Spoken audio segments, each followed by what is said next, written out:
I'm going to do some violence to Edward Gibbon in boiling down his decline and fall of the Roman Empire to its crudest possible interpretation, but time is short. Gibbon had it that Rome collapsed because while the barbarians were ramming open the gates, Roman Christians were absorbed in nitpicking about the nature of the Trinity. I used to accept this wholesale, well, as gospel, so to speak, but I now realise it wasn't Christianity at all that was to blame. It may have been the excuse, but in reality it was the human love of its own lower digestive tract that was the problem. Let me explain. I'll do that by taking you on a short excursion to Mexico with a couple of young American women who went on holiday to Puerto Nuevo.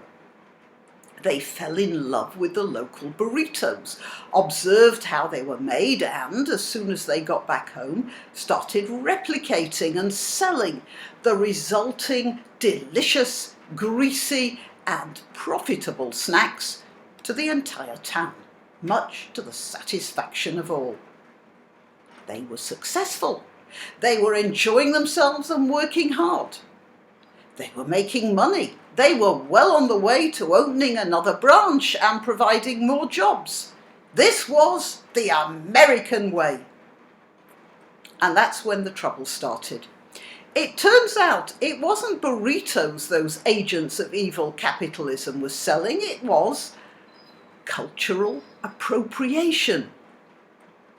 And the social justice storm was so violent that the ladies were forced into refrying their last refried beans, rolling them into their last tortilla, closing down their Facebook account, and for all I know, giving their taco van to the local Antifa benevolent fund. No more happy, if somewhat chubby Portland citizens, no more ambitious entrepreneurs, no more secondary jobs, no more well-fed stray cats.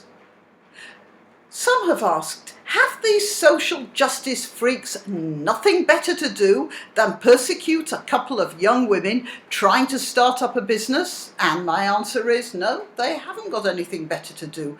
Like 4th century Romans with their new religion and too much time on their hands, they are much happier waving angry quills at each other over the Arian heresy than waving swords at real barbarians with no appreciation for such fine details. When the Visigoths sacked Rome in 410, it was a shock as profound as 9/11. And what did the Romans do about it? Well, they read soothing books that told them it would all come out right in the end. Oh, and that the Visigoths weren't really all that bad. And they continued to search for reassurance in their old friend, the lower intestine, into which place they had so firmly stuck their own heads. That sounds familiar somehow. Just a warning, folks. It might be nice and warm and quiet when your head is up your own arse. But it does mean that you are going to swallow quite a bit of shit. Personally, I'd take the burritos.